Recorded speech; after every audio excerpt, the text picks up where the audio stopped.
the AX-52. You have watched 30 minutes of Tennocon, or you're here a little bit later down the line, but you're still wondering, how am I supposed to make this weapon? What are the builds? Is this weapon any good? Is it useful? Well, continue on watching and you will find out. If you're watching this video early, that means you have gotten this weapon early, meaning you watched Tennocon. If not, you might be wondering, when are you gonna get access to this weapon? Well, I do not know the precise date, but usually in around a month or two, you will get it through Borrow, Katir, or some other means, or maybe even earlier, depends on DE deciding when to actually put it in. Is it any good?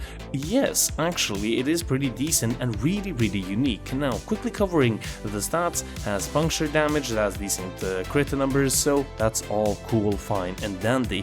It doesn't actually kill enemies. Well, you can see I'm killing level 200 Eximus and non-Eximus units pretty easily, I guess you could say, without actually buffing the weapon in any sort of way, so the damage numbers are very good. I'm actually surprised by how good this weapon is, and the unique trait is very unique indeed, which I do have to mention. Hip firing gives you 60% ammo efficiency, and then aiming down sights gives you an additional 100% critical chance. This is actually very good because this makes this weapon even more versatile. You can spray and pray and focus on that, or you can just aim for heads and do even more damage, meaning we have two different builds. I do want to focus on the Warframe itself, Wisp, in the background. Now, basically, if you use this Warframe, or I guess this weapon, with any Warframe other than Revenant, you're pretty much set, because the AoE aspect, of course, is non-existent because it is a rifle, so enemies spread out are going to be much more difficult to kill. But as you may be saying, Wisp is definitely not having issues with that, alongside Nautilus.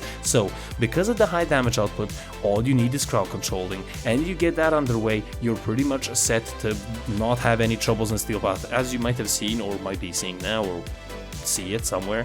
I'm killing the Acolyte pretty much instantaneously, almost instantaneously. I kill it pretty fast, but it is not an issue. Basically, he comes, kisses me, I shoot him in the face, and he is gone. He's not really any sort of trouble. Now, you might be wondering, is this actually good with any other Warframe? Of course it is, with many different Warframes, but you will be seeing some Gauss gameplay in the background. Pretty much the only thing that I think you need on this weapon is either more fire rate or more ammo in your magazine. So it is all, I guess, personal preference, but that is the only thing that I'm missing. But the builds, let's cover the builds. This is the first one, the primary one that I use. I use galvanized scope here to increase, of course, my critical chance, and I do not use primary Deadhead just because I love the reload of Primary Merciless. That is the only reason. But if you want to, and it would be actually even beneficiary, or I guess more beneficial, to use it with Galvanized Scope than Primary Merciless. The second build, as you might be seeing now, is basically switching out Galvanized Scope for Heat. So we have even more statuses, of course armor reduction through heat, and Galvanized Altitude pretty much works off the bat. If you have any sort of chance of buffing this weapon, either with corrosive or giving it additional cold, which would be very nice, radiation, anything else is gonna be even better for this weapon.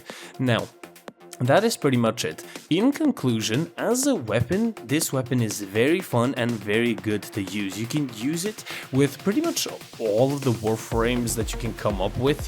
For example, some things are coming to mind, like Protea, for example. You can use it with that. Volt, of course. Zaku would be incredibly good with this weapon as well. But yeah, you can use this pretty much with anything. For, I guess, a free weapon for us who watched it early, and for, I guess, a pretty inexpensive weapon for everyone who's watching later, this is a pretty good weapon, and a fun one, and a unique one in its own way. But I'm very interested on what do you guys think of this weapon in the comment section down below. Of course, do leave a like if you liked the video. I'm very interested in that as well, and I hope you did, because I actually like this weapon a lot. And do subscribe for more. I do try to upload as frequently as I possibly can. And yeah, this has been the Game Weasel, over and out.